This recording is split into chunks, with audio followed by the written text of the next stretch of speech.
வணக்கம். இது நிலாமுற்றம். நான் கனகவல்லி. சமீப காலமாக யூடியூபர்ஸ் நிறைய மக்களை ஏமாத்துற வேலையில் ஈடுபட்டு இருக்காங்கன்னு கேள்விப்படுறேன். ஆண் யூடியூபர்ஸ்லாம் டெக் வீடியோ போடுறேன், பிரியாணி திங்கிறேன், அப்படி இப்படின்னு செஞ்சு காசுக்காக தரமற்ற விஷயங்களை மக்கள் முன்னாடி வைக்கிறாங்க அப்படின்னு ஒரு பக்கம் போயிட்டு இருக்குது. இந்த பக்கம் டிக்டாக்ல மூலியமாக புகழடைஞ்சவங்க அவங்க என்ன பண்ணுறாங்கன்னா யூடியூப்ல வந்துட்டாங்க. அவங்க நிறைய வீடியோஸ் போடுறாங்க. அவங்க வாட்ஸ்அப் குரூப் ஆரம்பிக்கிறாங்களாம். இந்த முக்கியமாக திவ்யா கள்ளச்சி அவங்க அந்த பொண்ணு மூலியமாக நிறையா ஃப்ராடுத்தனம் பண்ணுறாங்க, பாலியல் ரீதியான நடவடிக்கை நிறையா இருக்குது அப்படின்றாங்க. நான் நிறையா விஷயம் பேசியிருக்கேன். மக்களே ரொம்ப கெட்டு போயிட்டாங்க. எல்லா இடத்துங்களையும் ஃப்ரெண்ட்ஷிப்பை இப்போ ஃபேஸ்புக்லேயே இருக்குது, நம்ம யார் கூட வேணால் சாட் பண்ணலாம், பேச முடியும். அது மாதிரி எல்லா ஆப்லேயுமே இருக்குது. நேற்று கூட நான் இல்லை, இந்த யூடியூப் நமக்கு சரியாக வரமாட்டேங்குது, இதோட நம்மளால் போராட முடியாது, நம்ம என்ன ஜோதிடம் கற்றுட்டு அதுக்காண்டி தானே வந்தோம், அப்போ ஜோதிடத்தை மையப்படுத்தி பேசுவோம் அப்படின்ட்டு நான் திருப்பி ஷேர் சாட்டை சின்ன பிள்ளைத்தனமாக இருக்குன்னு சொல்லிட்டு அதிலே போய் சேருவோன்ட்டு நான் ஒரு அக்கௌண்ட்டை நேற்று ஓப்பன் பண்ணினேன். ஓப்பன் பண்ணிவிட்டு எனக்கு பயம் இருக்குது.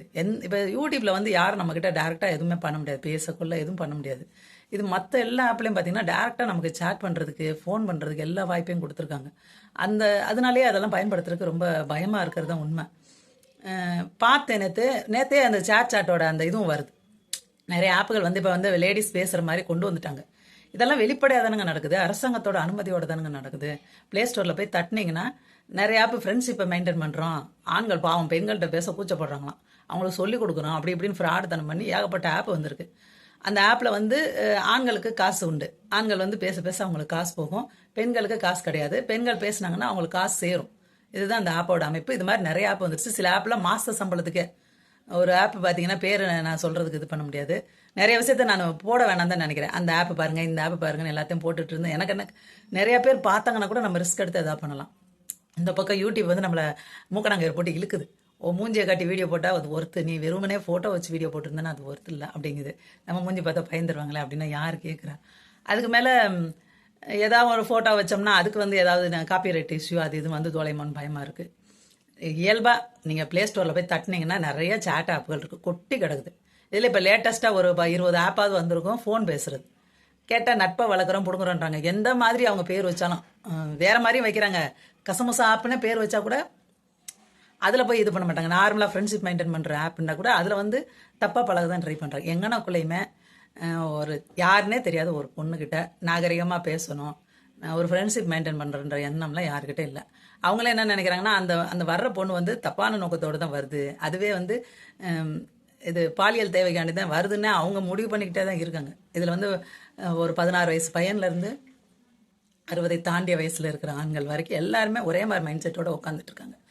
இங்கே மனசை கெடுத்துட்டு உட்காந்துருக்காங்க. அதை சரி பண்ணணும் அப்படி தான் நான் நிறைய நாள் சொல்லிட்டு இருந்தேன்.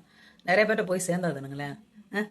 திவ்யா கலசி வீடியோ போட்டாங்கன்னா போய் பார்த்துட்றாங்க. அந்த பொண்ணு லைவ்ல நிற்கிது, 8000 பேர் பார்த்தாங்க. அதில் தான் எனக்கு உண்மைக்கே சொல்கிறேன், இந்த யூடியூப்ல ஒழுங்கீனமானவங்க நிறையா ரீச் ஆகுறாங்க. அப்படி ஆகும்போது தப்பான விஷயங்கள் இன்னொன்று ஊக்கப்படுத்தப்படும். அப்போ நம்ம பின்னாடி தலைமுறை நிற்கிதுங்க, சின்ன பசங்களை எல்லாருமே மொத்தமாக கவனிச்சிட்டு இருக்கோம். ஒரு ஒரு ஒரு வீடியோ பார்க்குறாங்கன்னா எல்லா வயசு பிள்ளைங்களும் அதை பார்க்குறாங்கன்றதை நம்ம மறந்துடும். நம்ம மட்டும்தான் பார்க்குறோன்னு நினச்சிட்டு இருக்கோம். ஈஸியாக கெட்டு போயிடுறாங்க. இதுதான் வாழ்க்கை, இப்படி தான் வாழணும், இதுதான் நம்ம பண்பாடுன்னு நினச்சிக்கிடுவாங்க. இதுக்கு தான் நான் கத்திட்டே இருந்தேன். ஆனால் நம்ம பேசுகிறது எல்லாருக்கிட்டே போய் சேருங்க. எத்தனை பேர் டிஸ்லைக் பண்ணாங்கன்னு எனக்கு தெரியல. அதனால் கெட்டு போகிறதுக்கு 1000 வழி இருக்குது. முதல்ல திருந்துறதுக்கு வழி பண்ணு. இப்போ வெற்றிமாறன் அவர்களே எடுத்துக்கோங்களேன். ஆண்களை வச்சு படம் எடுத்தால் வீரமாக அருவா தூக்கிட்டு தெரியாது. அங்கேயும் ஆண்கள் உருப்படியாக வாழ்றதுக்கு ஒரு படம் எடுக்கிறதுல அங்கேயும் அவன் அடிதடிக்கு அலையிறவனாக தான் இருக்கான். போலீஸும் அருவாலும் தான் சுற்றிக்கிட்டு வருதே தவிர ஒரு ஒரு நார்மலான லைஃப் வச்சு ஒரு படம் எடுக்க மாட்டுறாரு. அதே மாதிரி பெண்களை வச்சு நீ என்னப்பா பண்ண போகிறேன்னா பெண்கள் ஏடா கூடமா நடந்துக்கிற மாதிரி தான் அங்கேயும் பேசுறதுக்கு எவ்வளோ விஷயங்கள் இருக்குது. என் இறுதி சுற்றுலாம் ஒரு படம் வந்துச்சுல, அதெல்லாம் படம் இல்லையா? அது பெண்ணை மையப்படுத்தின படம் தானே. மாதவனை விட அந்த பொண்ணுக்கு தான் அதில் கதை அதிகம் இருந்துச்சு. அது மாதிரி இவங்க நல்ல புரட்சிகரமான சிந்தனை. நான் தயாரிப்பாளர் தான் அப்படின்றாங்க. தயாரிப்பாளரை எதுக்கு மாறுறீங்க? ஒரு படத்துக்கு எதுக்கு மாறுறீங்க? அந்த பொண்ணு பழி வாங்க போதா, இல்லாட்டி நிறையா காயப்பட்டு அவமானப்பட்டு எல்லாம் பட்டு உட்காந்து நொந்து போய் கிடக்க போதா? இது ரெண்டில் ஏதோ ஒன்று தான் காட்ட போகிறீங்க. தேவையா அந்த வேலை அப்படின்னு தான் நான் சொல்கிறேன். ஆல்ரெடி எல்லாருமே கெட்டு போயிட்டாங்க. பெண்களும் தான் கெட்டு போய் கிடக்காங்க. ஆண்கள் அதீதமாக வயசானவங்களை கூட கொஞ்சம் கூட மூளையை யூஸ் பண்ணாமல் அப்படி திரியிறாங்க. யாருக்கு தெரிய போகுது? ரகசியமாக தானே பண்ணிகிட்ருக்கோன்ட்டு. மனசை சீர் பண்ணுறதுக்கு ஒரு வழியும் காணுங்க. என்னென்னா கெட்டு போகிறது தான் எல்லா வழியும் திறந்து கிடக்கு, பயங்கரமாக திறந்து கிடக்கு. அப்புறம் அதை உட்காந்து 4 பேர் பேசிகிட்டு இருக்காங்க. அவ கெட்டவ, இவ கெட்டவ, இவ பிரார்த்தனை. கடைசியில் அதுங்க திருப்பி மறுபடியும் யூடியூப்பில் வீடியோ போட போகிறாங்க, பேச போகிறாங்க, யார் தடுக்க போகிறாங்க? யூடியூப்பில் என்ன சொல்கிறாங்க, நிறைய வியூஸ் வந்தால் அதை நாங்கள் கண்டுக்க மாட்டோம். அதில் ஏதாவது ஒரு வேறு ஏதாவது ஒரு வீடியோஸ் இருந்துச்சுன்னா விட்டுருவாங்க. சும்மா மூஞ்சியை கட்டிகிட்டே உட்காந்துருக்கிறவங்களுக்கு பிரச்சனையே இல்லை. நிறைய வியூஸ் போதா உன் வீடியோ பற்றி கேள்வி இல்லை. இப்போ என்ன மாதிரி ஆளுகளுக்கு வியூஸ் போகாதுன்னு வச்சுக்கோங்களேன்.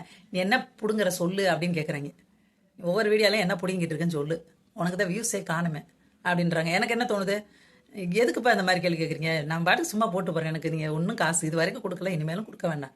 நானே இப்போ கட் பண்ணி விட்ருவேன். இந்த மானிட்டேஷனுக்கு ஒரு 90 நாள் டைம் போட்டு வச்சுருக்கேன். இப்போ கிட்டத்தட்ட 1 மாதமா 2 ஆமாம் 1 மாதம் ஆக போகுது. நானே எனக்கு மானிட்டேஷனே வேணாம் கட் பண்ணிடுவேன். ஆனால் எனக்கு ஒரு சின்ன டவுட்டு, இவ்வளோ நாள் நம்ம வீடியோ வச்சு ஒரு பணம் கிடச்சிருக்கும். அந்த காசையாவது அவங்களே கட் பண்ணால் அந்த காசையாக நமக்கு போடுவாங்களா பார்ப்போன்றக்காண்டி வெயிட் பண்ணிகிட்டு இருக்கேன் நான். தயவுசெய்து இந்த சின்ன யூடியூபராக இருக்கிறவங்க அவங்கவுங்க எந்தெந்த ஏதாவது ஒரு துறையில் இருப்பீங்க, அதில் வந்து நீங்கள் கவனத்தை செலுத்தி நல்லபடியாக போங்க. இது டாக்ஸிக்காக இருக்குது, அவ்வளோதான் நான் சொல்லுவேன். இங்கே சரியான வழிகாட்டுதல் இல்லை. நேர்மையாக இருக்கிறவங்களுக்கு ஒரு வழியும் கிடைக்க மாட்டேங்குது கரெக்டாக போகிறதுக்கு. முதல்ல ஓனர் அனுமதிச்சதுனுங்க எல்லாம் நடக்கும். அவங்களே வந்து வியூஸ் தான் பார்க்குறாங்க. இப்போ கள்ளச்சி திவ்யா 20 லட்சம் வியூஸ் வாங்கியிருக்குன்னா அப்போ அது நல்ல வீடியோ தான் யூடியூப் எடுத்துக்கிறோம். அல்காரிதம் வந்து கள்ளச்சி திவ்யாவோட வீடியோ வந்து ஃபஸ்ட்டு குவாலிட்டி வீடியோ தான் எடுத்துப்பாங்க. நிறைய பேர் பார்த்தா அந்த வீடியோ நல்ல வீடியோன்ற அந்த ஒரு சித்தாந்தம் இருக்கிற வரைக்கும் ஒன்றுமே செய்ய முடியாது. சரிங்க.